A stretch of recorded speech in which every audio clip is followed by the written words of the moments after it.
And we're back to using ChatGPT. One of my hobbies is to write stories. I haven't yet published anything, so I thought I'd just use one of my stories and try out ChatGPT as an editor and then publish one. This is the German version right here, and I've also tried to use ChatGPT to translate it. You can see the German one is a little bit longer due to the language. For some reason it's always like that. When I translate my German stuff to English, it gets shortened. But yeah, you can see this one is available on Amazon, so it's a real book that you can buy, Kindle and paperback. I didn't use ChatGPT to write it, I just used it for editing. And I've titled this video a failed attempt at doing that because there are a couple of issues. I've used a 3.5, so the free version. And first up, it contains violence and even murder because it's a Western story and just the usual stuff that's in a Western story. People shoot each other. So at first I wanted to check if this violates the community guidelines of ChatGPT, and it told me that as long as it's part of artistic expression, it's totally fine to have something like this as part of whatever you paste here in the message box for ChatGPT. But still, whenever I posted a scene where there was someone shot, it just gave me one of these warning messages, and it told me that it might violate and might get flagged because it violates the community guidelines, which was definitely an issue. Second problem that I encountered was that it sometimes completely omitted certain parts of the story. So you really have to check what it gives you as a result, as an editing result. The main prompt that I used for editing was, please take the role of being a professional editor, and then revise and edit the story according to improving readability. And the result was that it didn't do much editing. Here and there it corrected typos, which was certainly a good thing, but it also left a couple of typos. So when I went over it afterwards manually, I found not only that I made a typo that ChatGPT didn't correct, but from time to time it even created a new typo, which was weird.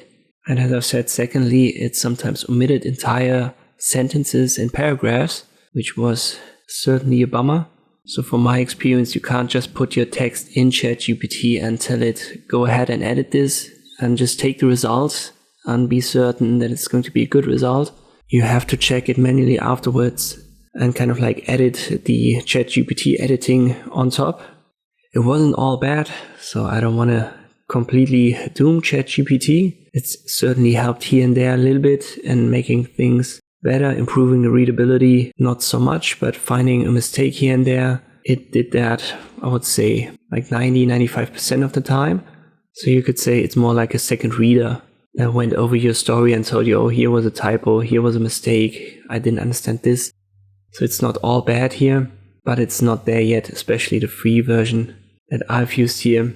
It's not there that it could replace a professional editor. Same goes for translation. I've used ChatGPT to translate the book to English. My English is fine, so I understand everything, but I wouldn't want to write a fiction story in English. It's not my native language and I'm not so good at it. And I came to the realization that the translation that ChatGPT gave me was not as good as the one that Google Translate gave me. So in the end, I decided to use Google Translate instead, as the quality was just better, at least from my understanding. What I did use ChatGPT in the end for is to create the book blurb. So I told it, write me a book blurb for a story, a Western story about this and that. And then it gave me like 3 to 4 paragraphs that I could use when I uploaded it to KDP. One more thing before I forget that I didn't like was that ChatGPT seems to forget what was part of this conversation. So when you had pasted an entire segment, you had done the editing, and then let's just say you pasted 5 more segments.